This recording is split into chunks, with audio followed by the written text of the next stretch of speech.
Hi, this is Michael Veazey of Amazing FBA. Our sister podcast, the 10K Collective, is the world's newest e-commerce podcast. It's geared to the exact needs of 6, 7 and 8-figure Amazon and e-commerce business leaders. It's actionable but focused on how to scale your business and grow really fast for sale or long-term profit, not short-term hacks. We have in-depth talks with real e-commerce sellers and experts in industries like sourcing, team building, and managing cash. To find us, just search your podcast app for 10K Collective. That's 10K for kilo, COLLECTIVE. We are live on Apple Podcasts, Google Play, Android, Stitcher, and Spotify, to name but a few of the apps we're rolling out to. Or you can go to 10kcollective.com for show notes or to listen online. I hereby introduce to you Mr. Michael Veazey. Hey folks, welcome to Amazing FBA. This is your host Michael Veazey. This is the place to be for British-based Amazon sellers. In fact, the truth is that although I'm British and I understand the position of British sellers, we help people all over the globe. Quite a big percentage of our podcast listeners, in fact, the majority seem to be based in the States. So you're very welcome. And guess what? That's 95% of what we have to say is the same anyway. There's a few nuances, but not many. By the way, British sellers, I don't mean only selling into Amazon.co.uk. We very much deal with Amazon.com as well and the other European marketplaces. So just a slight clarification there. We are in the middle of a 10-part mini-series of episodes regarding the overall scaffolding, the overall process you go through to build an Amazon private label based business, which is not the same as the end result. What does it look like? But it's the process of how to get there in a way that is both realistic and also affordable and minimizes unnecessary risks without adding unnecessary, going around the houses, right? Very interesting. I was speaking to a client earlier today about all of this, and there's so much out there that kind of trains people and teaches people to jump from A to Z in one go, which is really super hard. We are all about the process of learning things at a micro level with a bit of retail arbitrage or something, and learning from doing, right? And then you get that learn, do, review circle of life going, which we're so passionate about. We normally have it as the ending of the podcast, at least we traditionally have. So you can only do that if you do stuff, right? If you learn, research, and then do one big massive buying of thousands of dollars worth of products in one go, then you're risking a lot and you're not learning very much. So we prefer to go in stages, and the in-between arbitrage where you spend $50, $100 on something and the big picture of, big full private label launch or a custom product launch is that sort of test order in the middle, which is awkward and fiddly and difficult to get, but can be done. And we kind of specialize in finding ways of doing that. And generally we find ways to test a product launch in some form between about $1,000 and $1,500 for that, rather than several thousand.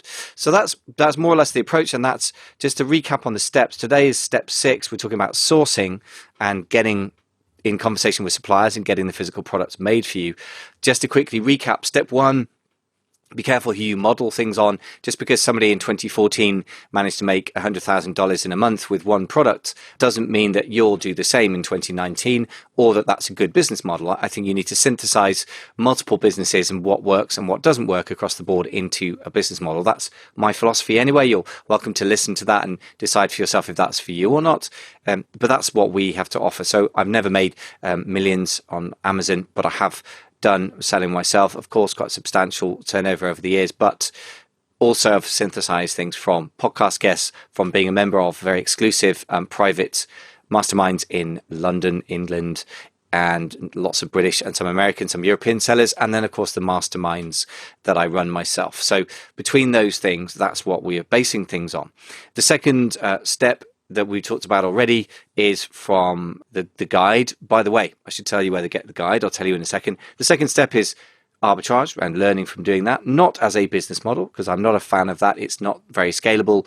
It's certainly hard to scale. It's not very defensible. It's getting harder to do.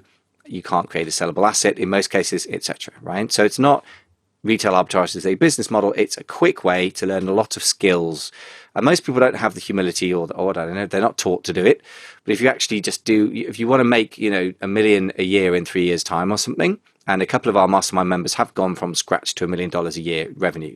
So it's entirely possible, but why not just sell a £10 widget first or a $10 widget, right? There's nothing stopping you doing that. And you'll learn a lot more doing that, and it's very low risk. So step 3 is the NSL process, the niche source launch. That's the basic process that everybody teaches, so nothing different here. But step 4 is about scaling up through different levels of risk and different levels of skill, which we've already talked about briefly. And step 5, the one before this, is niche, how do you find a winnable market on Amazon, so product research, as it's also known, or market research. So if you want to get the build guide, it's broken down, it's developed in conjunction with our designer, Joanna, a wonderful outsourcer that we use in Poland, of all places. Some really smart people over in Eastern Europe, which is an amazing place to source for certain things. Anyway, our guide is beautifully professionally designed, and I wrote it and then rewrote it with my coach. So we put a lot of time and energy into making it absorbable but powerful for you. Just go to amazingfba.com/build. That's amazing, F for Freddy, B for Bertie, A for Alpha.com/build, BUILD. So that's where you're going to get the PDF from. So to cover this topic then, the 6th step, sourcing for profit and quality. Those are the 2 main things you're looking for. And of course, those 2 things can be in a lot of tension with each other, right? So if your product isn't good enough quality, then you're either not going to sell it well if it looks horrible in photos, or in some ways worse, you'll manage to make sales, but then you'll get terrible reviews from people because they'll be disappointed in the product quality in some form. And quality is an interesting one we'll discuss, right? What does quality mean? The other thing, of course, is that you've got to make a profit. And of course, people will generally pay more money for something they perceive as quality. But as I was discussing with somebody who phoned in today, which I don't normally answer the phone just like that, but you can sometimes call me. There's a number on the website. And if you get hold of me, if I'm free, I'll answer it. Sometimes one of my team will start to answer it these days.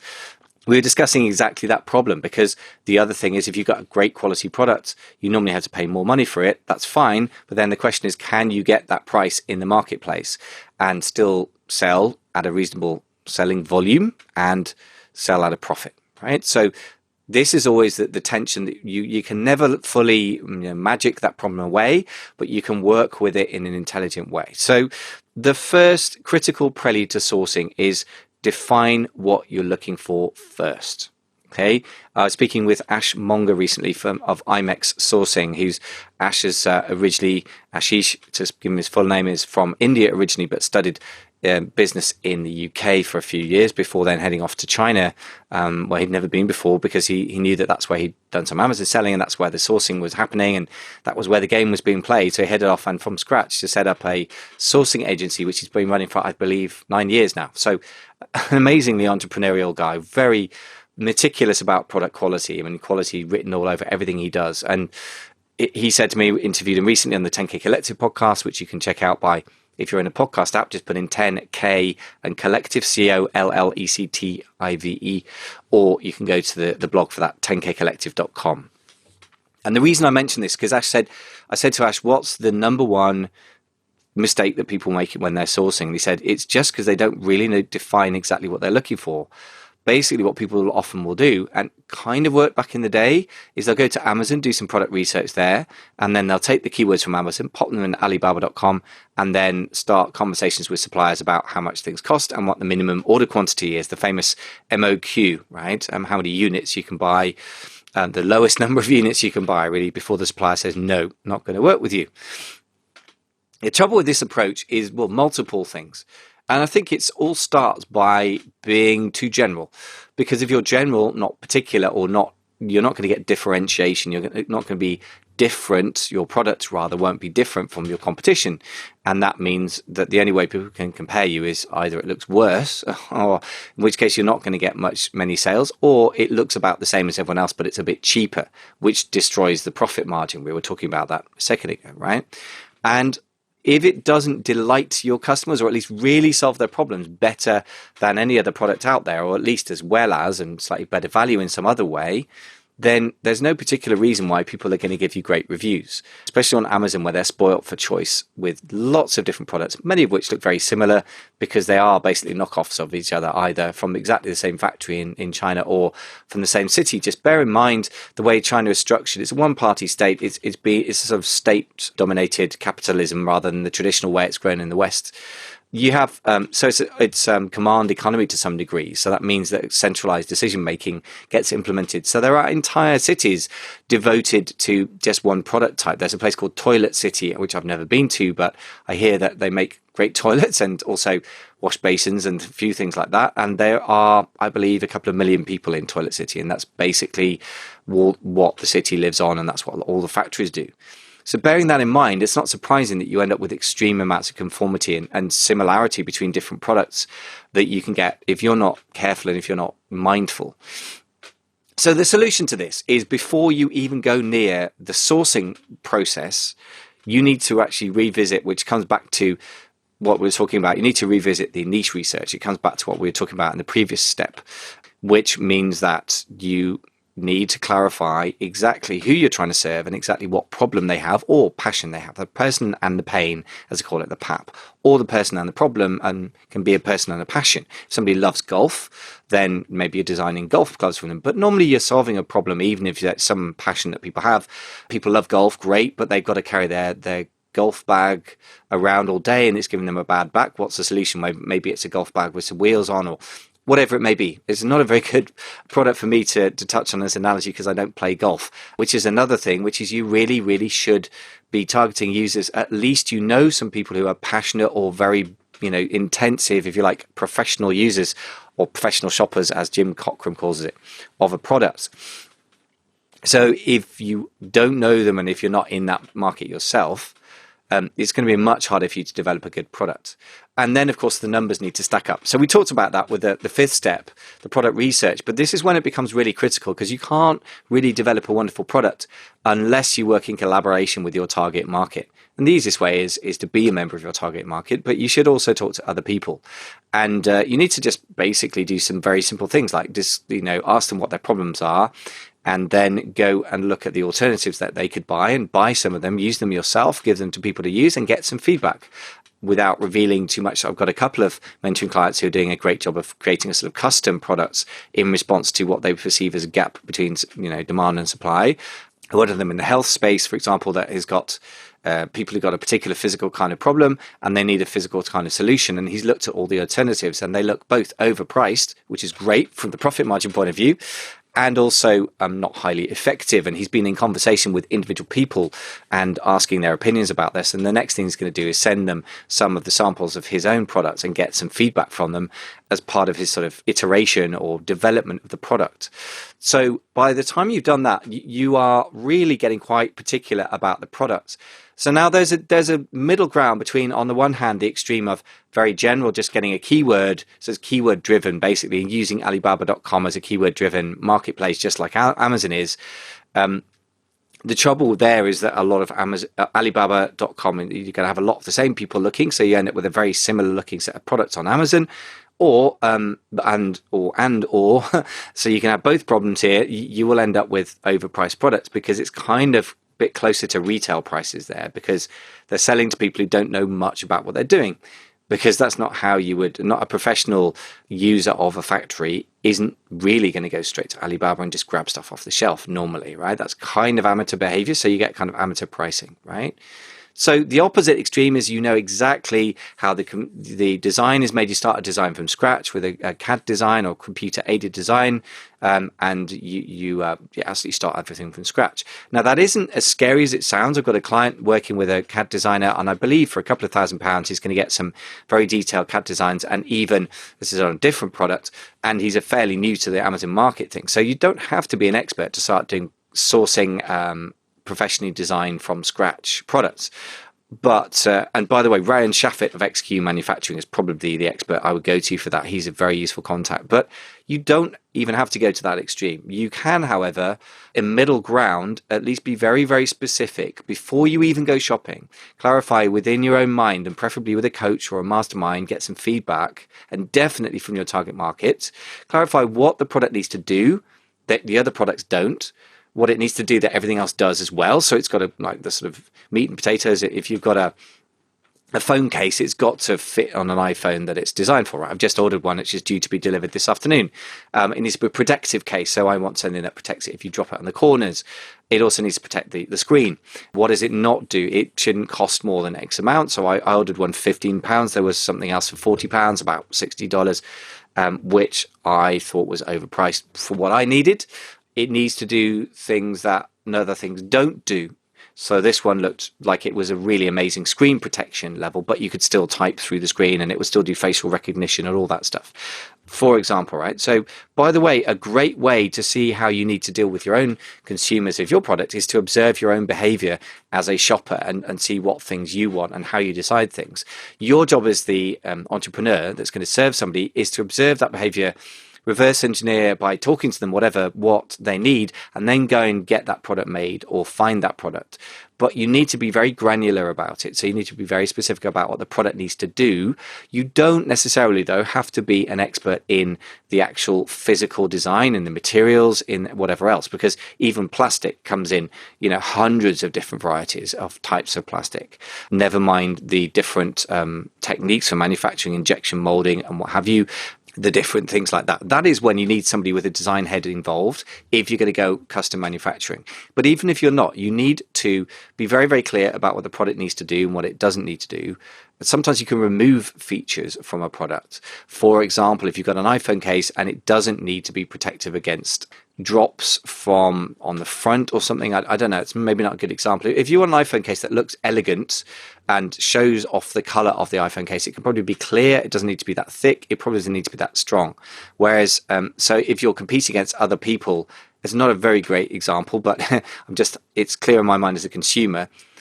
If you're competing against other people that have big, heavy, bulky cases, then if you create a lighter case, not only is that actually a bonus for the buyers, for the shoppers, but also it's going to save you some money in manufacturing because the materials cost is lower, and in shipping because freight is based mostly on weight and sometimes bulk, and also you're probably going to have lower storage fees at Amazon. So it's win-win-win, right? So it's often best when you really understand what the consumer wants to strip out some features that other things have, to add some other things in, and then what you can do is achieve that wonderful balance between quality for the consumer and profit for you that comes from being able to buy something at an affordable price. So this is an art, not a science, as well as a science. Some of the things you can do then, if you do want to go on Alibaba.com, is just to kind of bring it back to a more simple version, is that at some point you're going to have to think about the product specification. And you probably should do that before you go on Alibaba. But then in the end, you are going to start off by putting in keywords, but you shouldn't just finish with that before you have your negotiation, is what I'm trying to say. So you can filter by things like gold supplier, assessed supplier. You can filter by responsiveness. Does your supplier answer your email? Do they answer your questions? If they don't, they're going to be a pain to work with. You can filter by sample. This is another thing that even before you get into the specifics of a very precise product, you should get a sort of off-the-shelf sample from them and assess it really and just see if the product's any good, because it'll cost you $50, $60, $70, $80, something like that to get it sent over. By the way, most Chinese suppliers, if you're dealing with China, will want products paid for in dollars. So if you're based in the UK and the pound is dropping like a stone, then that's bad news. So you want to get yourself into the dollar economy as early as you can. If you're buying in the UK, if you're selling in the UK and you're buying topicals, you're probably sourced in the UK. So topicals are things that go on your body like face cream, or consumables like vitamin supplements. If you're selling in the US, you'll probably source those in the US, and so forth, right? So the same basic thing applies. You should try things out before you mass order them. And it's such a simple point. But a lot of people do a lot of research because they're too cheapskate to spend $80 on a sample or whatever. If you're ordering a sample in the UK or US, it's probably going to cost you a few bucks, right? A few pounds. So really important, you can eliminate a lot of suppliers very quickly and easily by getting a sample. If the quality is bad, don't buy it at any price, because rude reviews will ruin your life on Amazon, okay? Once you've done that, then you need to then look at your sample. You need to have conversations and maybe go back and forth, or do a few different products. Even if you're not doing custom manufacturing, you're purely doing private label, i.e. you will be eventually putting your logo on somebody else's product design. You still want to make sure you look at all the different designs they have and pick one that answers the needs of your target market but doesn't do unnecessary things. and does do things that the competition doesn't do, right? So let me reiterate that because it's really critical. Differentiation consists of really three things: doing what everyone does, right? An iPhone case needs to contain an iPhone.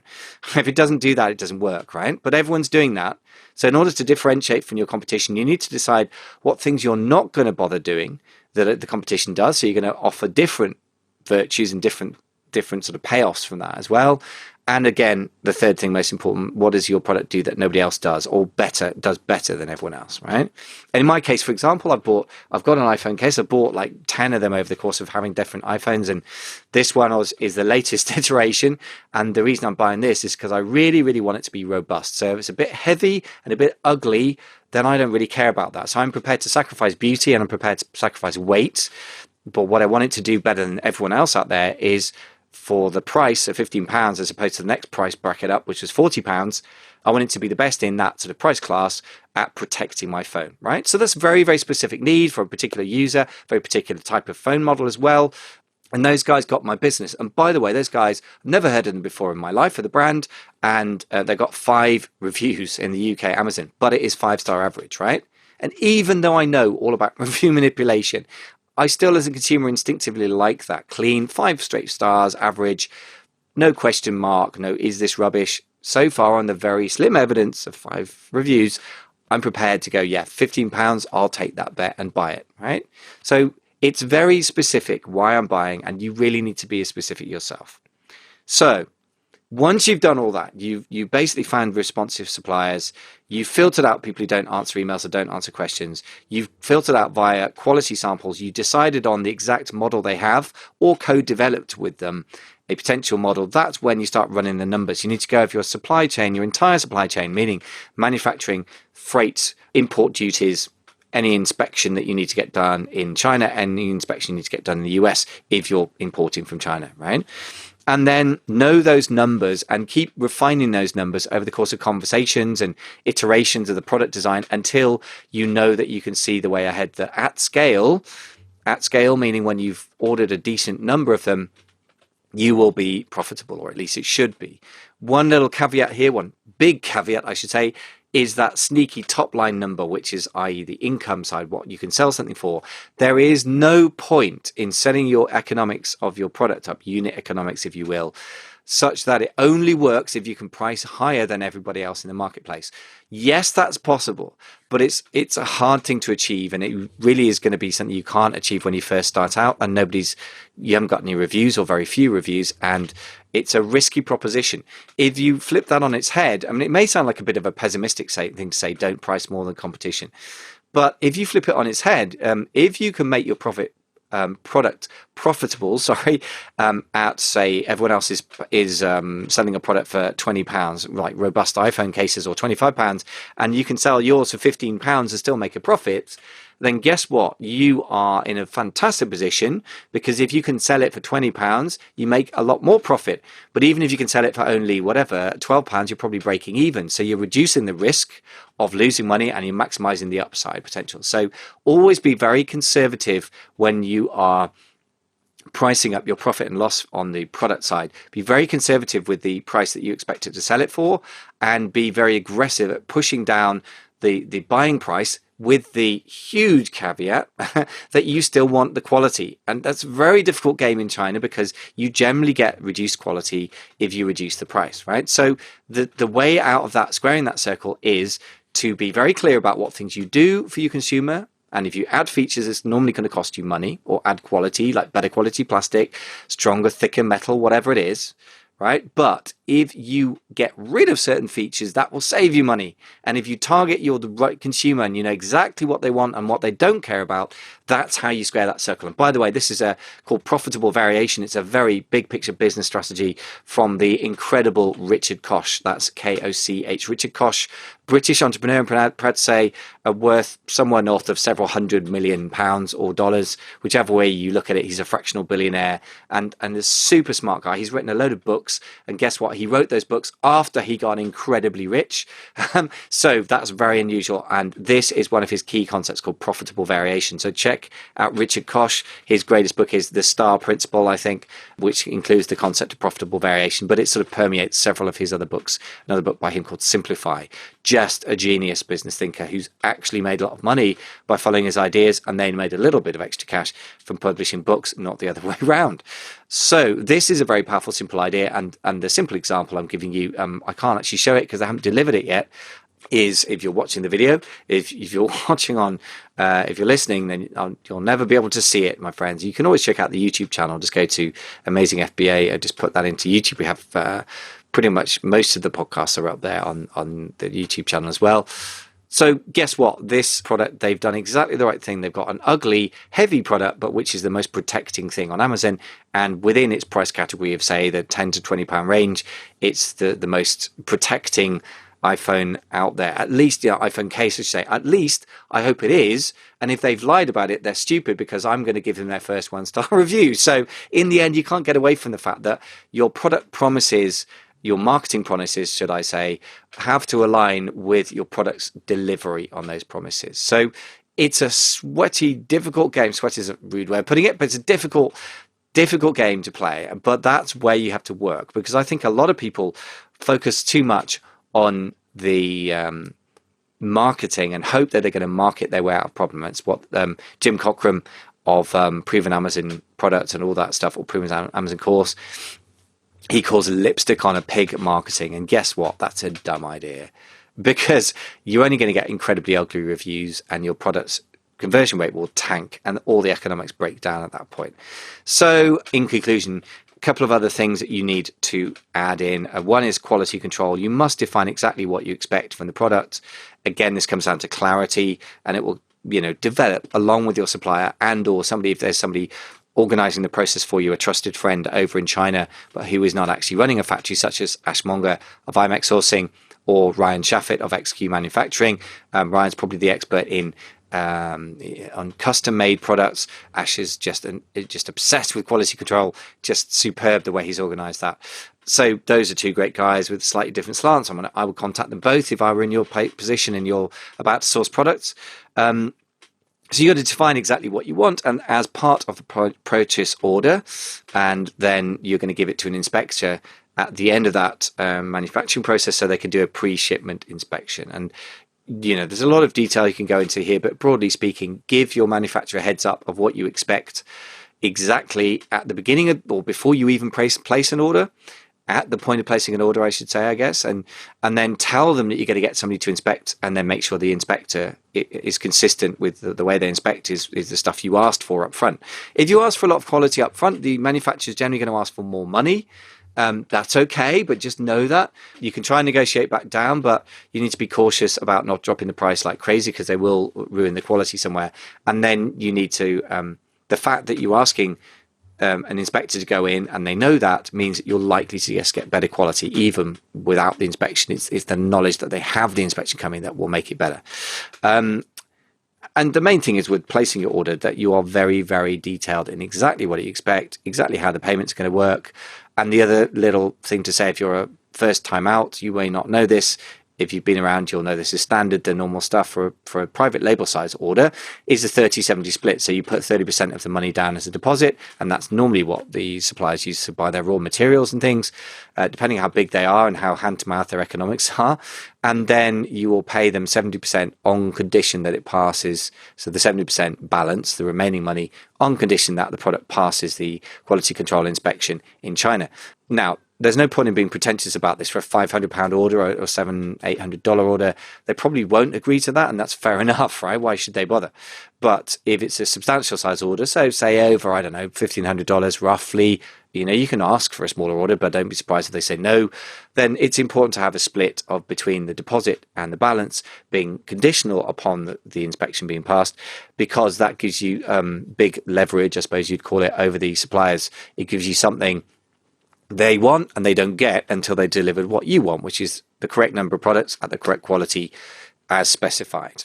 So there's a whole bunch of work that goes into that. It's not a quick and easy process. But one thing I would say is this, that this is a more recent innovation that I don't include in the build guide yet, but we'll revise it at some point.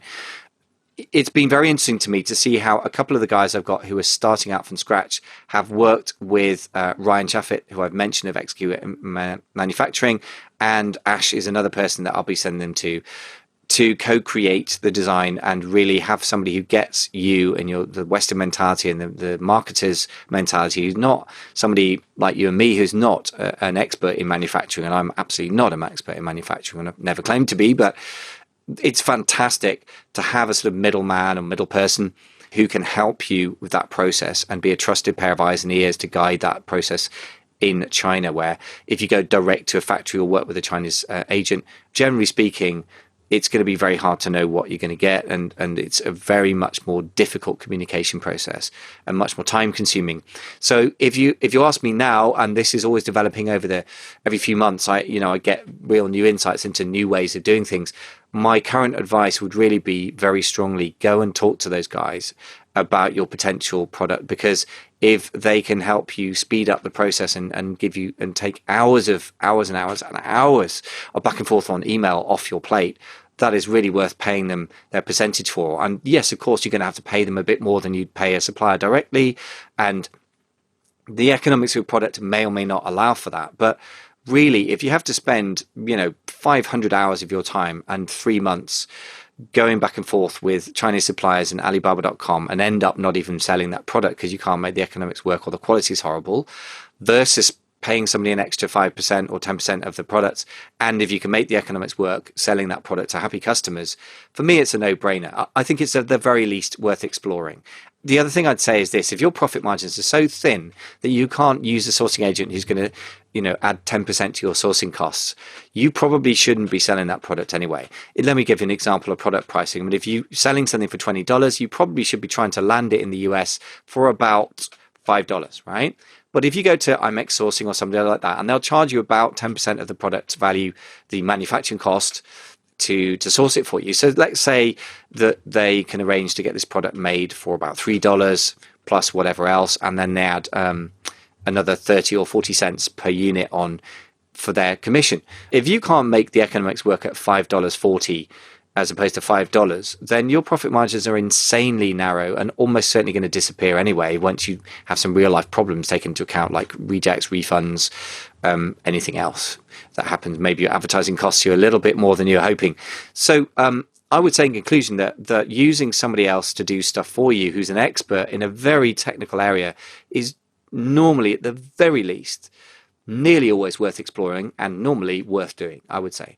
You've got to look at the economics, and you've got to take responsibility as a business owner for the overall direction of your business, the marketing overall direction, who you're going to work with, what consumers you're going to work with, and all of that stuff.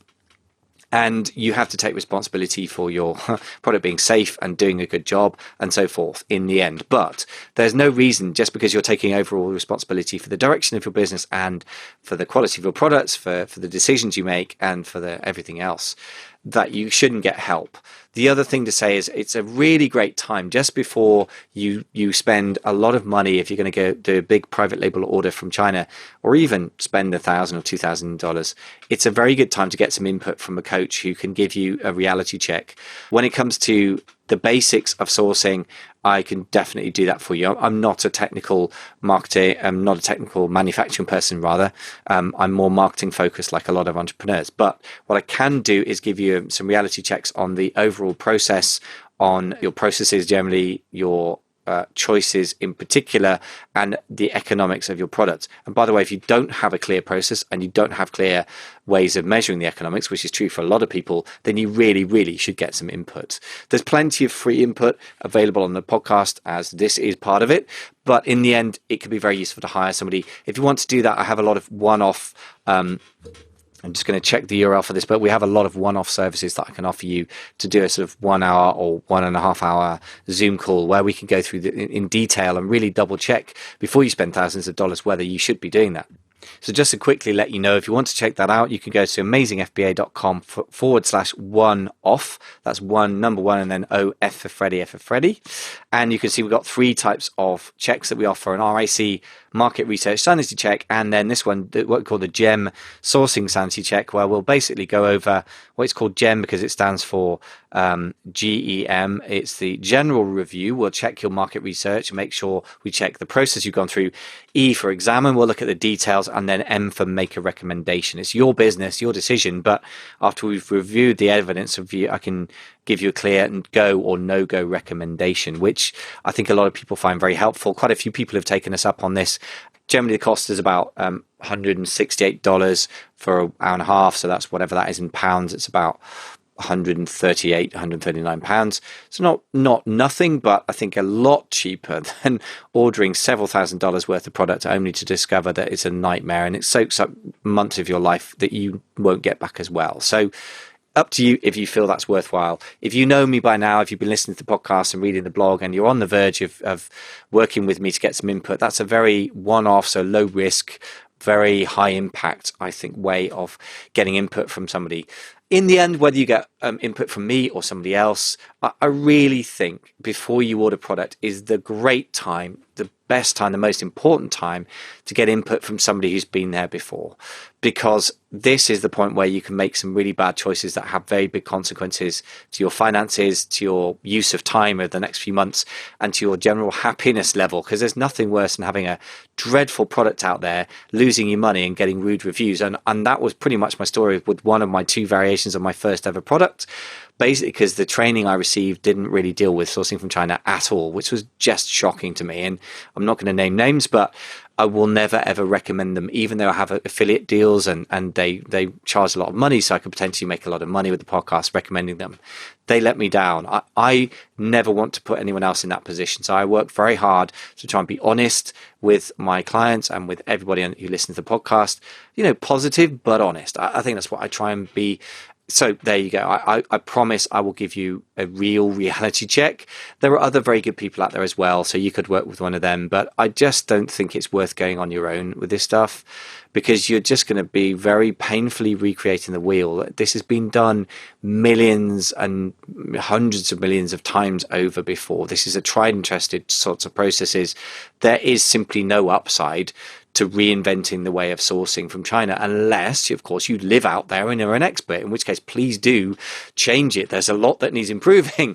But if that's not you, even if you're sourcing from the UK, I mean, there's still quite a few things that you should go in with your eyes open about. So I've also sourced from the UK, not a huge amount, but definitely sourced some renewables from the UK in the business. So that gave us quite a few insights. So I should be able to help you with that as well.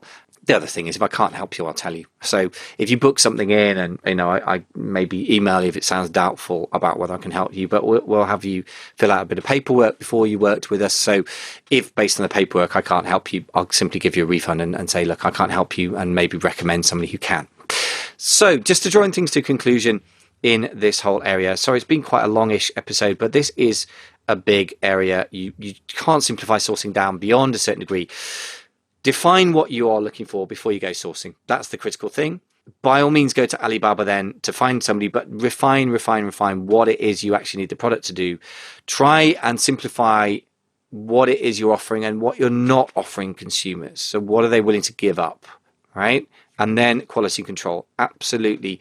Always use quality control if you're shipping in from China. That's probably going to be the case, even if you think things shift over because of the relationship between America and China at the moment due to Trump and the tariffs. Okay, you start sourcing in Vietnam. I think it's going to be quite a similar deal in certain ways. I am not an expert in that, but I can't imagine that it's a good idea to source from the other side of the world without sourcing and quality control. And then finally, make sure you detail everything and document it. Everything in a professional business is documented properly. That is one of the absolute characteristics of a well-run business.